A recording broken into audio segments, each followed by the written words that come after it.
io sarei curioso di capire al tifoso interista che messaggio arriva, nel senso che a me, noi abbiamo sempre criticato De Laurentiis tranne gli ultimi 3 anni, quindi da 18 anni a quando...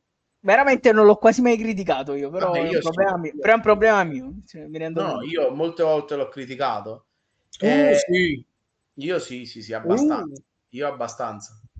Però ora mi voglio fare il tatuaggio di Laurentiis in petto, ve lo dico. fai, Cioè, sei lo proprio, faccio. guarda, Secondo me ipocrita. te lo devi fare sulla pacca del culo, eh. Pure che urla sono io il vostro Cavani. Esatto, esatto, esatto. No, però comunque è una giustificazione Scusa, che... sono io il vostro Cavano. Anche perché hanno, giusto? Sì. Fortissimo. Io sono intelligente, però...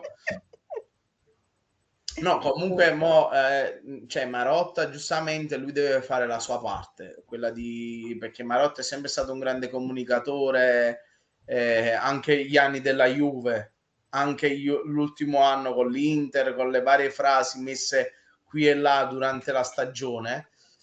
Il problema è capire i tifosi dell'Inter che cosa capiscono da queste cose, perché io che non sono tifoso dell'Inter credo che lui stia mascherando, ma neanche più di tanto, un netto ridimensionamento diciamo, negli obiettivi dell'Inter, ma perché, come già abbiamo detto le live passate, l'Inter secondo me non avendo soldi e anche perché tutti quelli che ne riceve deve cercare di apparare i propri debiti,